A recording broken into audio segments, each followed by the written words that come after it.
It's Bullseye. I'm Jesse Thorn. My next guest is a man named Greg Broussard, but better known as the Egyptian Lover. He's a DJ, a producer, sometimes a rapper. He got his start with Uncle Jamm's Army, almost certainly the most important crew in early West Coast hip-hop. As a solo artist, he's made 9 albums, mixing a little Kraftwerk, some Prince, a bit of G-funk every now and then. But if there's one thing that defines the Egyptian Lover, it's his mastery of probably the most iconic instrument in hip-hop, a drum machine called the Roland TR-808. If you don't know it by name, you've heard it in literally hundreds of songs. Milky, and I'm back. My ace in the hole with this brand new track. I'm doing it right. Everybody will be dancing and moving. Come on, just a snare in the 808.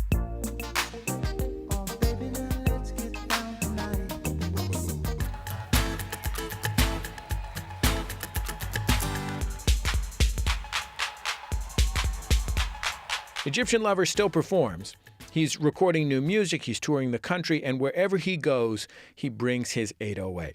Let's listen to a classic Egyptian Lover track. This one's called Killin It. I'm killing it.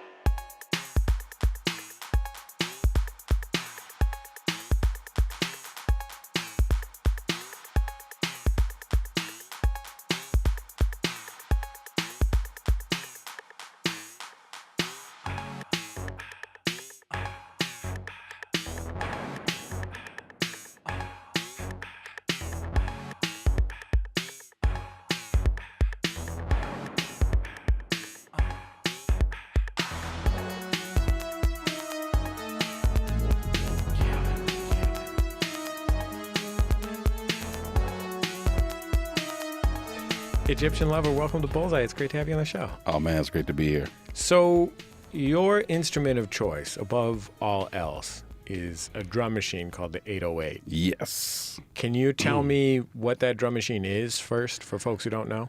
Well, the creator ran Roland. He owned Roland. He made a drum machine so you can practice, your bass guitar, your piano, whatever it was that they practiced back in the day. He made a drum machine to sound like a real drum so you can practice to it. But it didn't sound like a real drum, so he thought it was a flop, and when he put it out, it didn't sell very well when it first came out because it was kind of expensive. But when it reduced in price, that's when all the DJs and everybody started buying them, and it's when it became popular. And because it didn't sound like a real drum was what really made it popular. I mean, you had a kick that had a decay on it to make the bass go boom instead of just a regular boom. And the snare sounded like a little toy trash can or something. And it had a cowbell that was really nice. It had a hand clap on it, which was really nice with built-in reverb for some of them. And a hi-hat that was real small and tiny and had toms on it. I mean, it was a rim shot. It's just incredible when you put all of them together. And when I first heard it, I didn't know it was a drum machine. I thought it was just a drum, maybe different mics, toy mics or something. And I met this one guy named Africa Islam. And I was like, wow, the name Africa Islam, it's like Africa Bambaataa. How'd you get that name? He said, well, my friend, who I call my dad, is Africa Bambaataa. I said, oh, really? What kind of drum did they use to make Planet Rock?